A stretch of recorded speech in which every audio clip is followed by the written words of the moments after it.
The Saints storm back to beat the Cats. The Tigers march on again. And where to next for the Bombers after another big defeat? Hello and welcome to the round so far. Brought to you by AAMI. I'm Riley Beveridge. This is Kane Corns. Kane, it's been another massive weekend. We'll get straight into it, starting at Marvel Stadium, where the Saints produced a thrilling comeback to beat the Cats. You felt like they needed this, didn't they? And it was all set up in this third quarter where they kicked 7-4 to 2-2. Now, that's their highest scoring quarter since round 16, 2017. It was all done mostly from stoppage. Like, we'll get to Patrick Ryder and his influence and also Rowan Marshall, but they just played electric football. As I said, it started at the centre bounce, but the way they were able to move the footy, great to see Billings back. You feel like we've been saying St Kilda have been a dour midfield and been almost plotters through the midfield for a while. That's a myth now because they've got players that cover the ground so well, including Mason Wood there, but Gresham, Sinclair, Billings into the side. Higgins was subbed out, but he is capable of giving them genuine speed. Hill and Jones, and the way they were able to move the football through transition was electric today. It's hard not to be electric when you've got someone like Patrick Ryder in the ruck. He had 10 disposals, he kicked 3 goals. You mentioned his work out of the ruck. He's our Saturday star. I don't think you've seen too many better quarters than the one he had in the third term, and he didn't have a single disposal. No, he's the best tap ruckman in the game in terms of the art of the hit out. Like, what he does, no one else can do. Maybe Nick Naitanui, but I feel like Patrick Ryder's got more nuance than Naitanui, and his ability to jump in and put it exactly where the midfielder wants it was on display. He's almost their most important player. And look at that. That's as good a highlight as we've seen all year. That timing and the ability to flip that over your head and kick a stoppage goal there, and then to go forward. So a lot of the ruckmen are just genuine rucks, and if they're not in the ruck, you don't really know where to hide them. That's why Jackson and Gawn are so threatening, because they can both play forward, as can Ryder and Marshall. Excellent shot for goal, and he was just the best player on the ground. Most important player, but 34 years of age. So I just feel like they're going to have to manage him really carefully in the build-up to the final, manage his load throughout training, and also, rest him every now and then, because we know he's had soft tissue injuries in the past. He kicked 3 goals, 2 of them in the final quarter. None more pivotal than this moment here. I want you to look at this. So this is the initial contest, and then he gets on his bike and just beats Reece Stanley down the ground. What's Reece Stanley doing? I mean, how many years have we been talking about Geelong's ruck issue? So that cost them the game again today. Yeah, they went and got Segler, he's injured, but that's his direct opponent, and in the space of a few seconds, he is 50 metres away. So complete brain fade at a really crucial stage of the game early on in that last quarter. So Geelong's ruck issues continued to bite them. Stanley can be really good one week, hopeless for the next 2, then he'll be good. He's one of the great teasers in football, and I'm not sure what was going through his head in that big moment today. The Cats thought they'd be in premiership contention. They may well still be, but they're 5-4 now. Should they be better than what they've been so far this year? I don't know if they're premiership contention. Like, they're a good side. And if Hawkins and Cameron get a hold of you and their better players play well, some of those ageing ones, thought Selwood was pretty good today. Dangerfield not having the influence that we know he can. Hawkins kicked 4, so he did his part. But unless Cameron or Hawkins really get you, and I mean 5 or 6, then they're going to struggle. They'll be in finals contention, but they're not a premiership winning side this year. A couple of worries for the Saints. Jack Higgins, his second concussion of the season. He was subbed out. Jack Steele, their skipper, getting scans later this week on a shoulder injury. To the MCG now, where Richmond got the job done over Hawthorn, and it was Dustin Martin who was so crucial, as he always is. Yeah, he was amazing. His numbers were freakish, really. Second game back after missing so much football. But when Richmond's good players play and they're not injured, so when Prestia plays and Cochin plays and Lynch is fit like he has been, they're really hard to beat. But it was this man who stole the show once again. Like, what a freak he is. As I said, he interrupted preparation, and to do what he did, 10 score involvements, he kicked 3. And I feel like the forward line mix that they've got, with him playing predominantly forward, is so dangerous. Lynch is right now playing as good a football as he's played in his career the last fortnight. You've got Shea Bolton as well in there as well. Martin Revolt doing his part as the veteran there. So they're, I guess, 4 forwards, if Bolton and Martin play forward for the majority of it, are as dangerous as anyone's. They had 21 premiership players in this side tonight. The only 2 players that weren't premiership players, Maurice Rioli Jr. and Biggie Nguyen, the debutant. I want to talk to you about their back 6. What is their best mix in the back line? Because Robbie Tarrant hasn't played for 3 weeks now. Josh Gibcus goes out of the side today with health and safety protocols. They bring in Biggie Nguyen, the debutant. How much of that back seven from there would you change going into September? Well, you're going to need a few of them because Grimes has been injured. This is the point on Richmond. Unfortunately, they are very rarely capable of getting their best on the park. So Bolt has done a hammy. So you would think, well, he's had ice on the hammy, subbed out. You'd think there's 3 to 4. So Gibcus probably comes in and takes that spot. So they've got some depth there, and I do like giving the young players some opportunity because they don't have a lot of young ones coming through because of the lack of draft picks they've had through the success. But it's a good back six. They're well organised. Grimes really plays with physicality and strength and team first attributes, as does Roston, who's a really good interceptor as well. So, look, their list is in good shape, I'll say it again, when they play. But as soon as they get 2, 3, 4 injuries, then they completely drop away. But they've won their last 3. They play Essendon next week. There's a win. So you win 4 in a row. They're already entrenched in the 8. And they're going to be somewhere you would think from 5th to 9th, I reckon they'll finish this year. Another loss for Hawthorn, starting to fade after their bright start. They continue to get smashed out of the midfield. Their clearance differential is by far the worst in the competition. So have a look at this. This is how they've lost clearance throughout the year. They're minus 7.5 on average in clearance. That's almost 3 per game worse than West Coast. They've only won clearance 1 out of 9 games. Hawthorn. So they, by any measure, have the worst midfield in the competition. That's factual. That's not an opinion. That's an actual fact. If you look at the numbers, and have there ever been players' stocks drop more than the likes of Warple and Mitchell and O'Meara this year? Now that's what happens when you put a lot of those on the trade table. I said it last week that essentially they're not going to be able to get anything for them on the trade table and they are worthless. Not to say they're not going to play a meaningful role in and amongst the young players, but it's going to take some time to build up your draft capital because Alistair Clarkson neglected the draft. That's why they're in the position they're in now before you can get another Josh Ward and get games in here. It's going to be a good 4 to 5 years before they can really bolster that midfield with the talent that's needed. You mentioned Tom Lynch being one of the best players in the competition at the moment. Does he have anything to worry about here? Because he collected Jarman Impey. It was clumsy, but it cleaned him up. He's got a history of being clumsy. He couldn't believe the umpire right there didn't pay the free kick, so that was a mistake. Yeah, he does have something to worry about. Any time, it doesn't matter if you've got the footy, any time you raise your elbow and you get someone in the head and he's off with the blood rule. We saw a similar incident last year with Toby Green on Patrick Dangerfield, which I think cost Toby Green a week. So if Toby Green's going to get a week, I thought that was higher contact with probably more force. So unfortunately for Tom Lynch, with the form that he's in, he probably misses a week. Another injury concern for Hawthorn. Jack Gunston subbed out with a foot problem. To the SCG now, where Sydney absolutely thumped Essendon. And it started just before quarter time. Now look at the scores here. The Bombers are actually in front.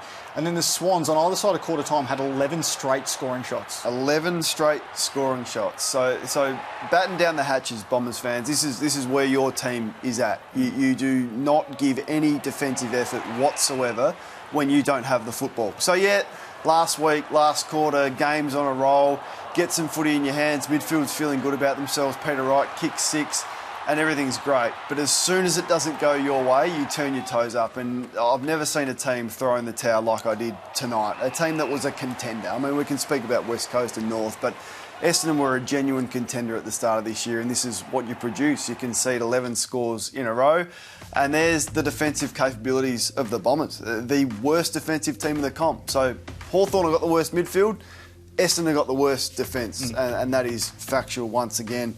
Conceding 90 plus, 8 out of 9 games. The next worst is North Melbourne with 6 out of 9. Yeah. So by any measure, they're defensively poor, which is strange, and it's a real issue for Ben Rutten, and the heat will come because when he took this job almost 3 seasons ago now, he said he wanted to be really defensively hard to play against. They're the complete opposite.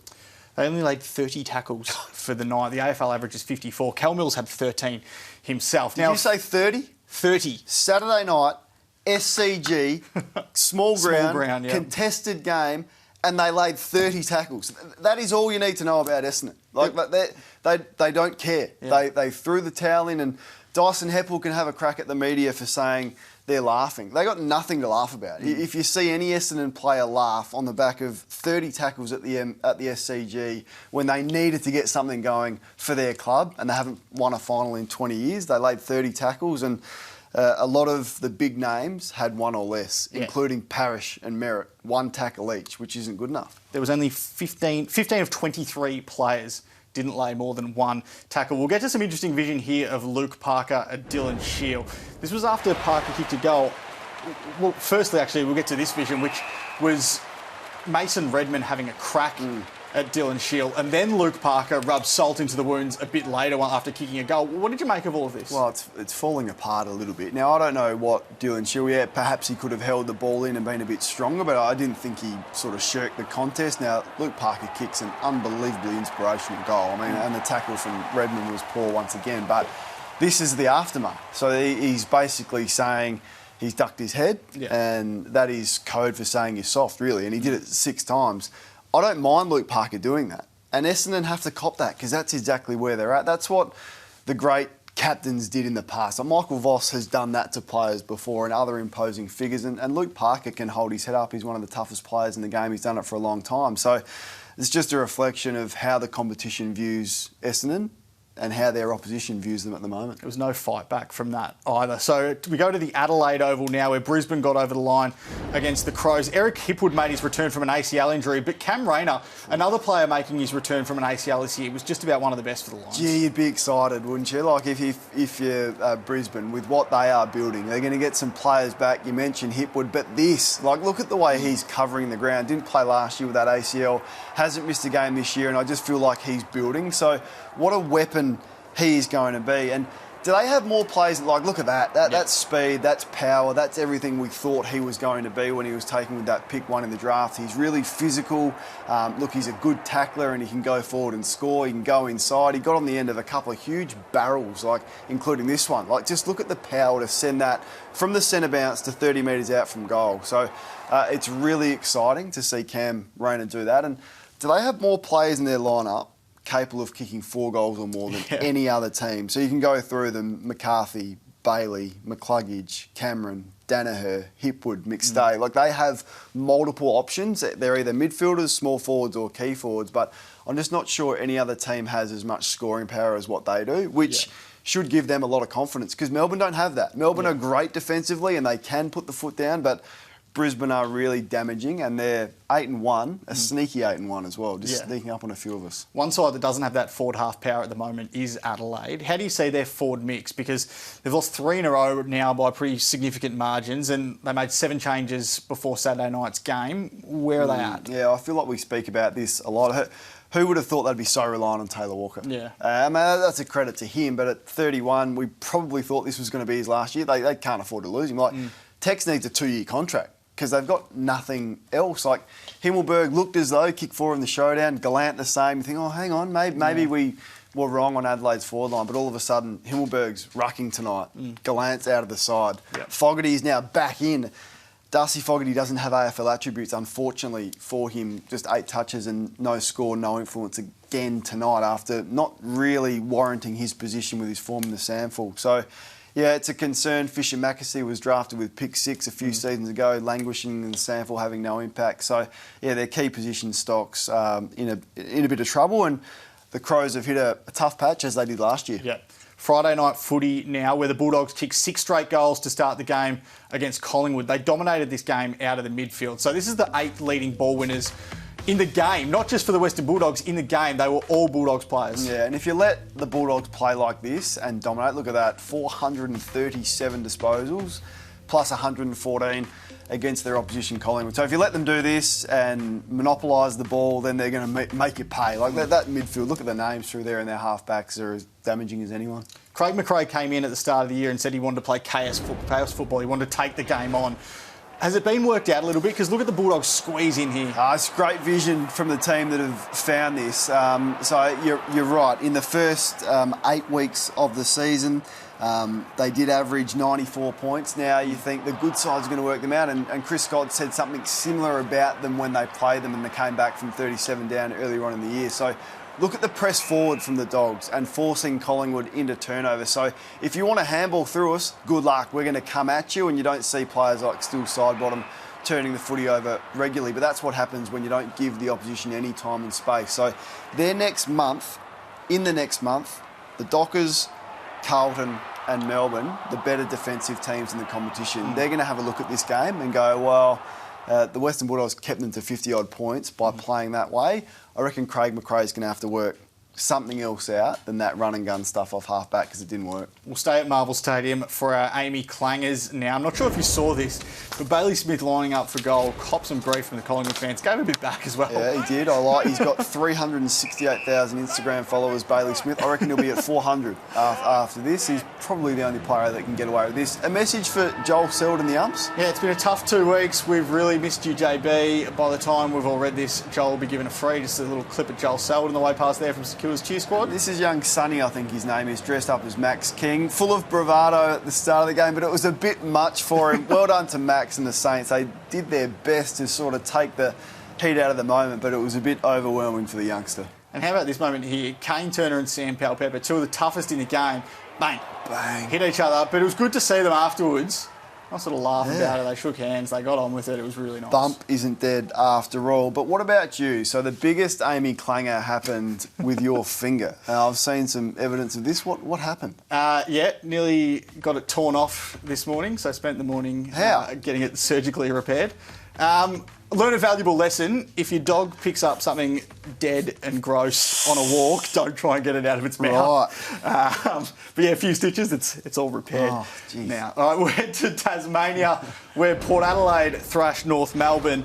It was all done in the first quarter again. 6-1. They led by 32 points, and this game was virtually over at quarter time. Yeah, it was. So there'd been an issue that they'd identified, Port Adelaide, their slow starts. Now, they were better last week against the Dogs. They kicked 5, they kicked 6 in this first quarter. But the previous 5 games, we'd highlighted on this show, they'd only kicked 2 goals in their previous 5 first quarters. So all the damage was done. It's one of those ones where you just go down to Tassie, you get the job done, you make it 4 in a row. Once again, the forwards were excellent. They took 22 marks inside 50. I love the Brownlow medalists going forward and doing that. That's what Cripps is doing. But there you have it. There's the flip side. There's North Melbourne's first quarters. Yeah, they've been really poor, particularly in the last 4 weeks. 5 weeks, sorry. They've only kicked 5 goals in their last 5 first quarters. On the flip side, they've conceded 27.